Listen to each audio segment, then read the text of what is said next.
Hola, ¿qué tal? Yo les voy a hablar en este video sobre el pensamiento económico sobre el desarrollo.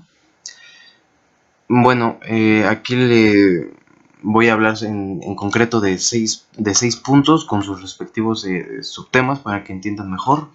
Se los digo rápidamente, serían los antecedentes de la economía del desarrollo, la teoría de la modernización, la teoría estructuralista del desarrollo, la teoría neomarxista del desarrollo, la teoría neoliberal del desarrollo y por último las teorías alternativas del desarrollo.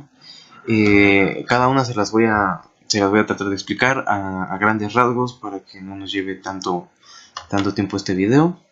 Así que comencemos con la primera, que serían los antecedentes de la economía del desarrollo. Ok, para hablar sobre el desarrollo anterior al pensamiento clásico, hablaremos sobre los mercantilistas y la riqueza.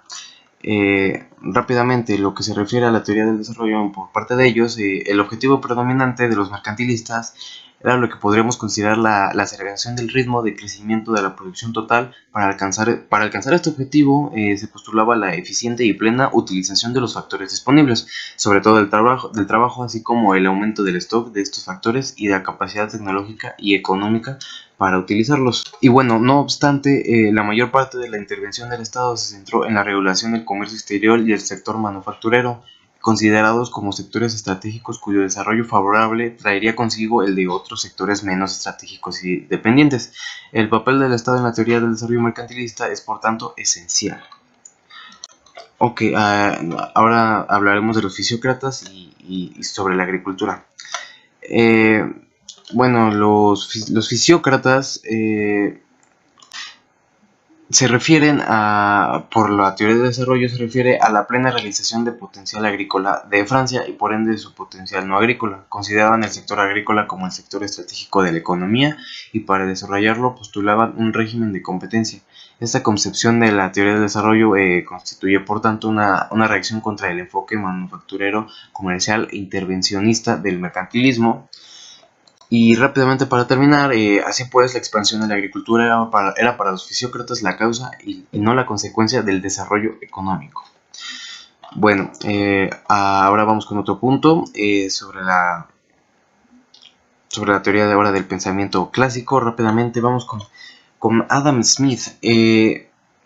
Bueno, para algunos autores, Adam Smith fue como el primer economista del desarrollo y la riqueza de las naciones, como lo es su libro.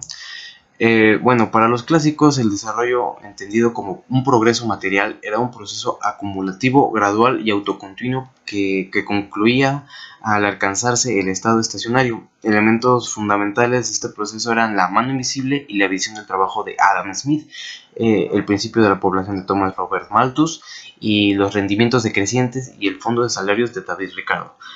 Algunos clásicos no solo se preocuparon por explicar el desarrollo económico, sino que también estudiaron el atraso económico, así como tenemos los elementos explicativos de este atraso del sistema colonial de Adam Smith, la inexistencia de demanda adecuada de Malthus y el deseo efectivo de acumulación de John Stuart Mill. Bueno, estos fueron algunos autores del pensamiento clásico. Ahora vamos con la teoría del desarrollo en el pensamiento marxista. Bueno, Karl Marx, en cierto modo, como heredero intelectual de los clásicos, merece ser considerado al margen de estos por la trascendencia histórica de su enfoque, que ha originado una corriente heterodoxa de pensamiento que llega hasta nuestros días. El pensamiento económico de Marx tiene su origen en la obra de este autor súper conocida, El Capital, de 1867, que en realidad es una explicación de funcionamiento del sistema capitalista. Bueno, a raíz de esta obra comienzan a surgir las teorías del imperialismo, entre las que destacan la elaborada por Lenin y que se supone la extensión del pensamiento de Marx a una economía abierta. Bueno, la teoría del desarrollo de Marx se encuentra diseminada a lo largo de toda su obra de forma tal que es difícil deshilarla de la propia explicación del sistema capitalista. Al igual que muchos de los grandes pensadores de la economía, Marx fue un hombre de etapas y describió la evolución de la sociedad como una sucesión de sistemas sociales caracterizados para tener cada uno un modo de producción distinto. Así pues, la teoría de las etapas de Marx en el propio materialismo histórico, donde el motor de cambio es la lucha de clases, está determinada al paso desde un comunismo primitivo hasta la esclavitud. de esta al feudalismo, seguidamente al capitalismo y por último el socialismo.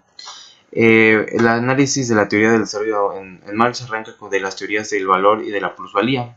El valor de cada bien depende de la cantidad de trabajo que lleva incorporado, con dependencia del precio de mercado. Es el trabajo el único factor capaz de generar valor y como precio del trabajo es el salario, el valor de los bienes producidos corresponderá a su coste en salarios.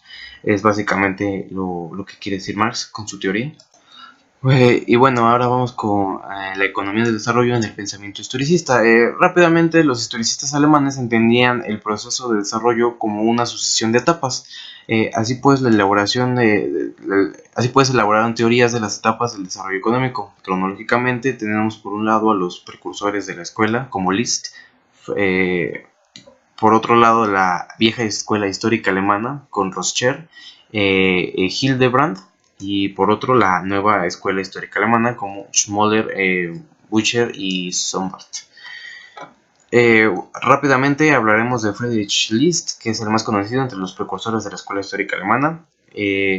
Para él, el proceso de desarrollo podía dividirse en 5 etapas. La primera era la etapa primitiva, caracterizada por la esclavitud, de la que se pasa a la pastoril, de esta a la pequeño campesina, donde la actividad fundamental era la agricultura. Cuando junto con esta última actividad surge la industrialización, se pasa a la etapa agropecuaria manufacturera, que con el desarrollo evoluciona hasta la agropecuaria manufacturera comercial. La finalidad de este esquema es conducir a la sociedad hasta el punto más álgido del desarrollo económico, es decir, a la etapa agrícola manufacturera comercial. Esto es básicamente lo que hablan estas escuelas históricas. Y bueno, ahora hablaremos sobre la escuela de desarrollo en el pensamiento institucionalista. Bueno, el institucionalismo norteamericano es el gran olvidado de los estudios sobre los antecedentes de la economía de desarrollo. Sin embargo, las aportaciones realizadas por los autores de esta corriente sobre los factores institucionales del desarrollo económico merecen ser, pues, la verdad, tenidos en cuenta. Dadas sus influencias en las corrientes estructuralistas, podremos destacar obras contemporáneas de Veblen o Commons de comienzos del siglo y la posterior aportación de Ayres. Bueno, vamos a hablar rápidamente de Thorstein Veblen, que es el padre del institucionalismo norteamericano. Realizó importantes aportaciones a la economía, entre las que destaca su concepción dual de la conducta humana representada por la división de actividades del hombre en dos grandes grupos según el carácter de estas. Rápidamente, la obra más importante de Veblen es la teoría de la clase ociosa de 1891. Grandes personas influyeron, como Marx, que se deja ver en la distinción de este hacia las actividades sutiles, conceptos equivalentes a los modos de producción y sus relaciones sociales. Ahora pasamos a la economía del desarrollo en el pensamiento neoclásico. Los autores neoclásicos se escribieron a finales del siglo XIX y principios del XX. Dejaron de considerar el desarrollo económico como principal objeto de estudio, para centrarse en la satisfacción de las necesidades humanas con aprovechamiento óptimo de recursos. Sin embargo, sus aportaciones al tema son de gran importancia por la influencia que tuvieron en la posterior configuración de la economía del desarrollo. Tres ideas interrelacionadas con la herencia neoclásica a la economía del desarrollo. La primera, que se trata de un proceso gradual y continuo, sin cambios bruscos. La segunda, que se trata de un proceso armonioso y acumulativo, garantizado por los mecanismos de equilibrio automáticos. Y la tercera, que hay una perspectiva optimista de las posibilidades del beneficio de crecimiento económico continuo, es subrayada con los efectos de difusión y transmisión del desarrollo económico. Bueno, esto es rápidamente lo que se trata de los neoclásicos. Y bueno, para terminar, hablaremos de Keynes, pero al final, puesto que hablaré de un libro que se llama El regreso de Keynes, si en verdad regresó o no. Así que Keynes lo guardaré para el final del video.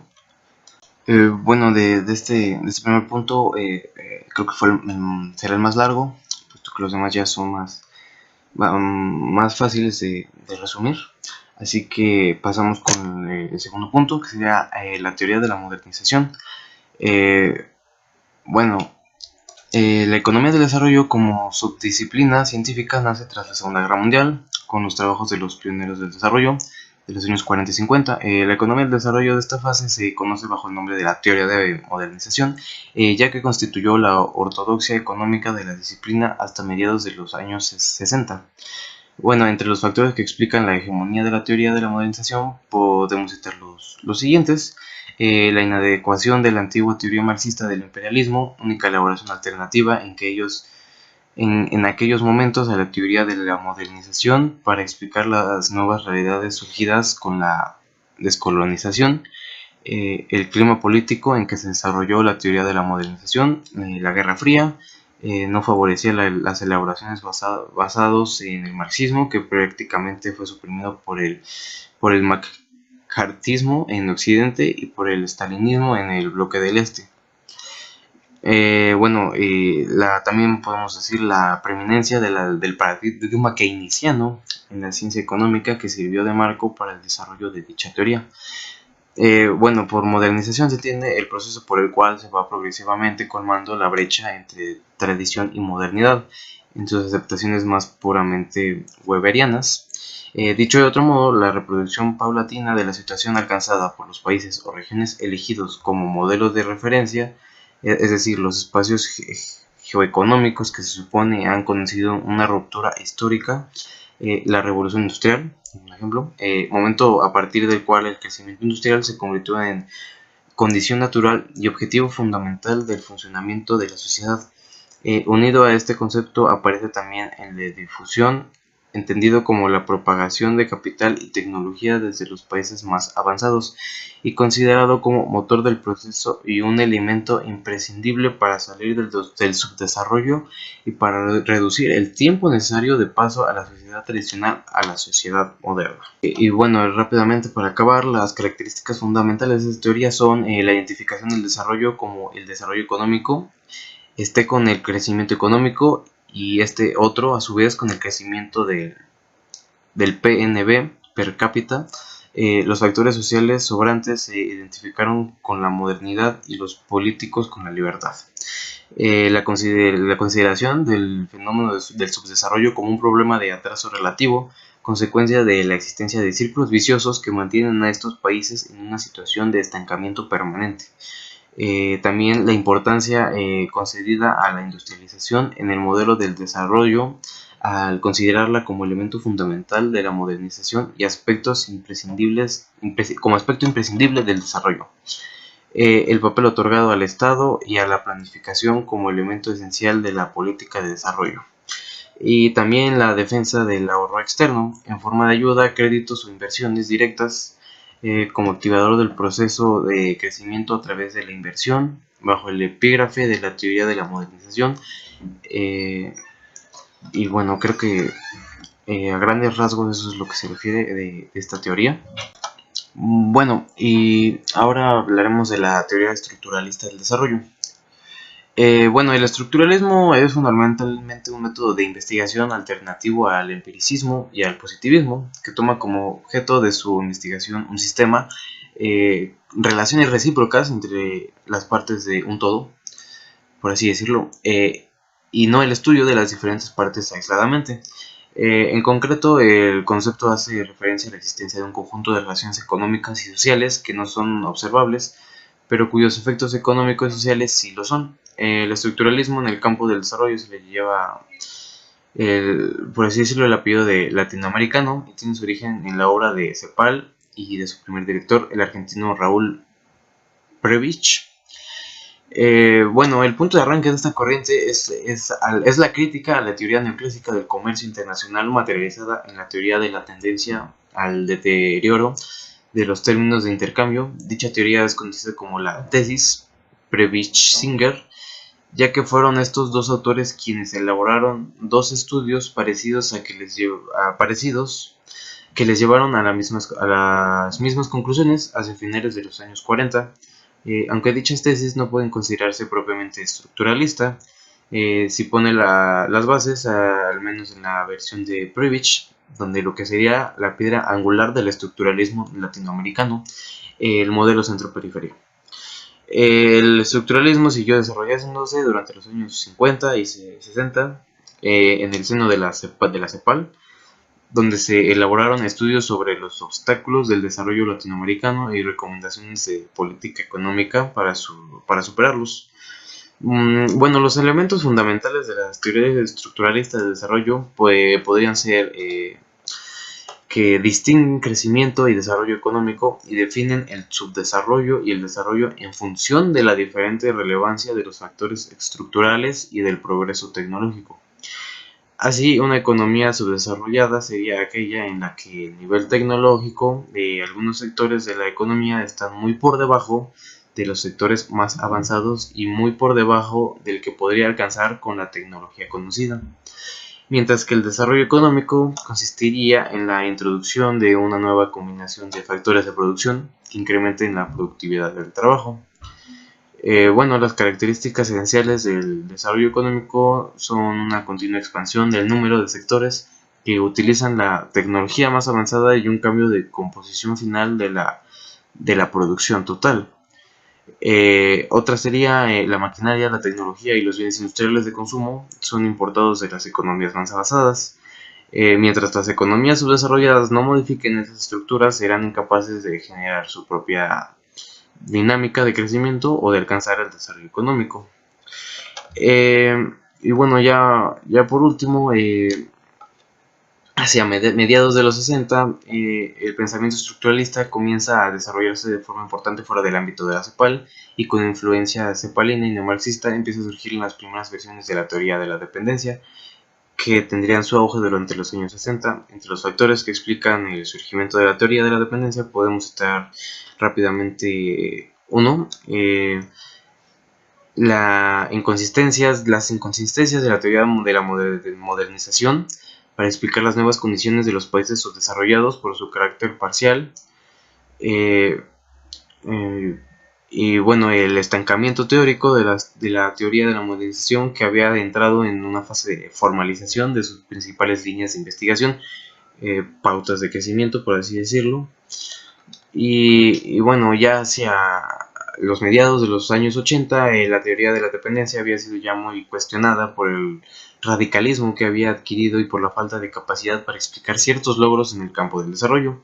Comienza entonces a oírse voces que tienden a moderar el discurso y a defender las posibilidades que ofrecen la interdependencia que existe a nivel internacional. Todo ello conduce a la reformulación del pensamiento estructuralista a principios de los 90, destacando la elaboración en 1990 del informe de la CEPAL, Transformación Productiva con Equidad, donde se recogen las recomendaciones de esta institución para afrontar el reto de los años 90 tras el duro aprendizaje latinoamericano de los años 80. Y bueno, esto es básicamente sobre todo esto sobre la teoría. Bueno, y ahora hablaremos de la teoría neomarxista del desarrollo. Bueno, esta teoría comienza a surgir durante la posguerra como una alternativa a la teoría de la modernización. Sin embargo, alcanza un cierto nivel de elaboración hasta que en 1957 Paul Baran publica La economía política del crecimiento, obra que marca el nacimiento de esta teoría. A raíz de aquí surge la moderna teoría del imperialismo que se desarrolla en los Estados Unidos durante los años 50 y 60 con las aportaciones de Baran y Sweezy sobre la tendencia al aumento del excedente y de Macduff sobre el proteccionismo. Bueno, más tarde el debate neomarxista se traslada a Francia hacia finales de los años 60, donde autores como Emmanuel o Amin realizan sus aportaciones sobre el intercambio desigual, el primero, y sobre el desarrollo desigual de dependencia, el segundo. A finales de los 60, sobre todo durante el debate neomarxista, cruza de nuevo el Atlántico y toma fuerza en América Latina, donde destacarán las obras de Baran sobre el intercambio desigual debido a la competencia oligopólica, de Dos Santos sobre la estructura de la dependencia y de Frank sobre el desarrollo del subdesarrollo dependencia. Ya hacia finales de los años 60, durante los 80, el debate vuelve a Europa, sobre todo a Francia, donde Wallerstein y Pallux realizan sus aportaciones sobre el funcionamiento del sistema mundial. En este debate destacan de nuevo la figura de Amin, que presentaría su tesis de la desconexión hacia mediados de los 80. Bueno, rápidamente cabe recalcar que la caída del muro de Berlín marcó en cierto modo el declinar de este debate, que en estos momentos se encuentra en crisis como gran parte del pensamiento político de raíz marxista. Rápidamente algunos elementos de esta teoría pueden ser el subdesarrollo económico en un proceso caracterizado por la continua extracción del excedente generado en la periferia por parte de las economías capitalistas avanzadas. Eh, Otra sería: los países económicamente subdesarrollados se caracterizan por un escaso ingreso per cápita y unas bajas tasas de acumulación de capital. Otro sería: el intercambio desigual con los centros ha destruido la producción artesanal precapitalista de la periferia y reducido enormemente los incentivos para un desarrollo industrial capitalista indígena. Y ya por último, de esta forma, las economías subdesarrolladas contemporáneas no pueden atravesar las mismas etapas que las hoy economías capitalistas industriales avanzadas, porque las condiciones internacionales han cambiado de manera irreversible. Y bueno, esto es a grandes rasgos lo que es esta teoría. Bueno, vamos con la penúltima, que sería la teoría neoliberal del desarrollo. Bueno, desde mediados de los 70 y durante los años 80 y 90, la economía del desarrollo ha estado dominada por el enfoque neoclásico impuesto por, obviamente, los neoliberales.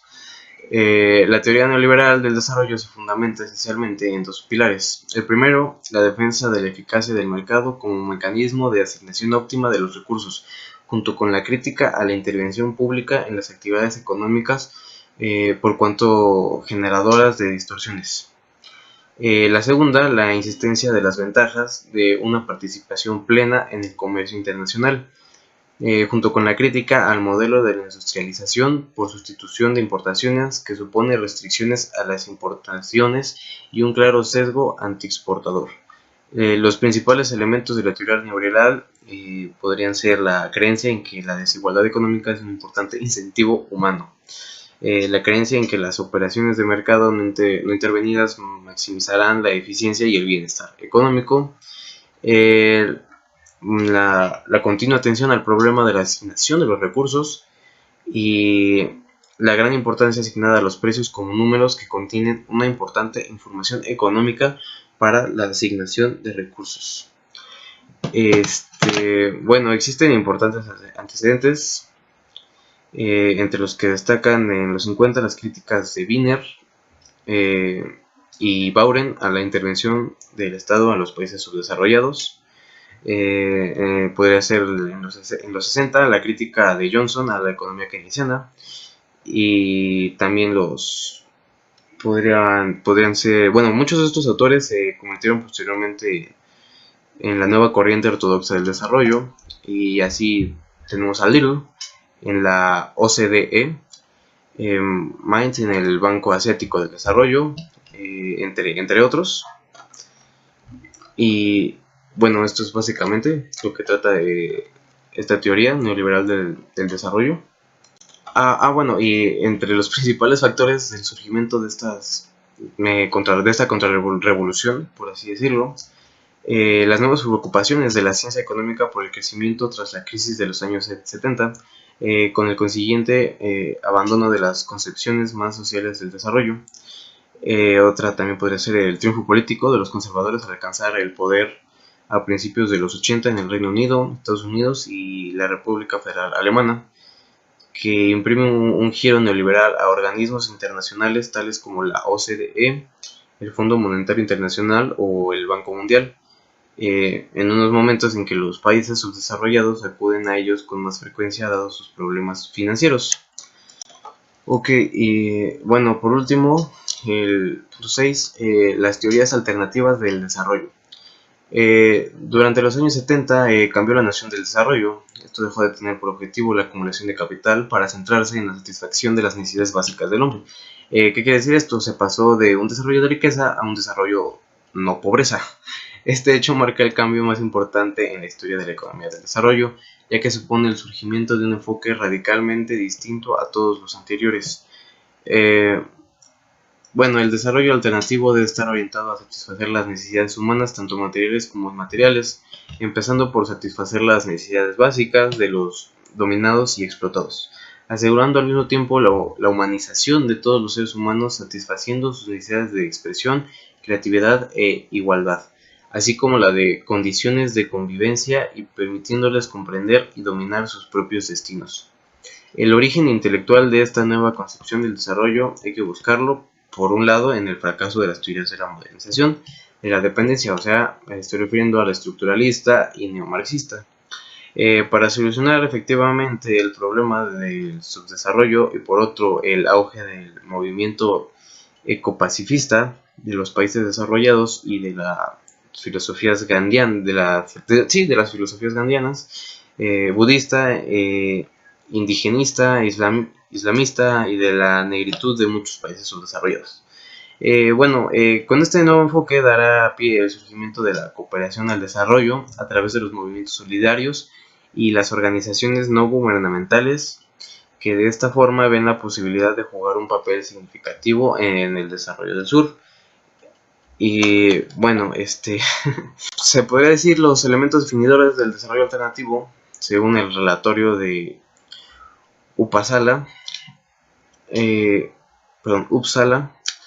son el desarrollo igualitario. ¿Esto qué quiere decir? La satisfacción de las necesidades humanas básicas, tanto la material como las no materiales, como lo acabo de mencionar ahorita.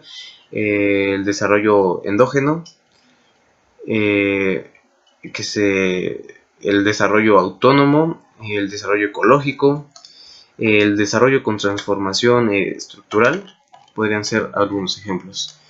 Y bueno, terminé estos 6 puntos, ahora voy con un nuevo punto que se llama el regreso de Keynes. El regreso de Keynes es un libro escrito por Robert Skidelsky. Él te dice que es el mejor conocedor de la vida y obra de John Maynard Keynes.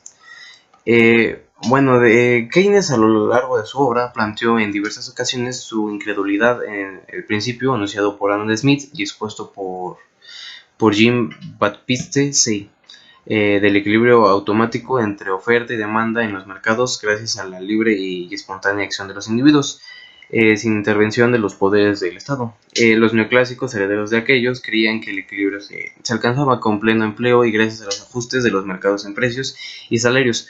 Pero Keynes afirmaba que los mercados eran imperfectos, que podía haber desajustes graves y persistentes entre oferta y demanda globales. Por ello sugería la necesidad de que las autoridades intervinieran mediante estímulos a la demanda efectiva, al fin de alcanzar o generar el pleno empleo. La cuestión central de este libro es la recuperación de la idea de Keynes en estos años de profunda crisis económica. El autor destaca una de las ideas básicas keynesianas, la incertidumbre de las decisiones económicas, en las antípodas intelectuales de algunos de los economistas neoclásicos más prominentes de los años 90. De acuerdo con una de las hipótesis de estos economistas contemporáneos, el intervencionismo público en situaciones críticas sobre los mercados es inútil, ya que los sujetos económicos, gracias a la información suficiente que poseen de la realidad, pueden anticiparse a las medidas que adopten las autoridades, neutralizando sus efectos. Obviamente esta teoría choca frontalmente con la idea keynesiana de que el gobierno debe corregir los desequilibrios del mercado, compensando la insuficiencia del consumo y de la intervención privada, principalmente por medio de la política económica. Skidelsky describe las ideas hoy vigentes y enfrentadas en el mundo académico, las de los neokeynesianos como Joseph Stiglitz y Paul Krugman, cuyas influencias ejercen principalmente desde las universidades de California y la costa este, los denominados economistas de agua salada y los neoclásicos economistas de agua dulce, cuyo centro es la Universidad de Chicago, como Robert Lucas y Gary Becker, con la figura preeminente de Milton Friedman, a quien Skidelsky elogia. A pesar de haber sido el más implacable y eficaz crítico de Keynes, no se alinea incondicionalmente con los neokeynesianos, a quienes reprocha la atribución de la crisis actual a factores indemostrables como la irracionalidad de quienes toman decisiones o su hipótesis de la información asimétrica. Lo que ellos no pueden explicar son las crisis que surgen de la incertidumbre como un ciego guía como cuando un ciego guía a otro ciego.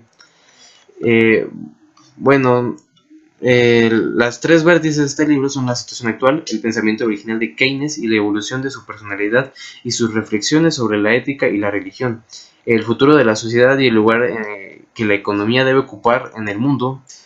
Todo ello se recoge en este libro y refleja la poderosa inteligencia y capacidad de fascinación de un economista que, según Dennis Robertson, llegó a convencer a casi todos que su extraordinaria comprensión de su situación crítica determinaba la Gran Depresión de los años 30. Era en realidad una teoría de valor general. Y bueno, básicamente esto ha sido todo. Por parte mía es a grandes rasgos. Todo esto está basado en una lectura para, pues, para por si quieren más información y más en concreto. Gracias.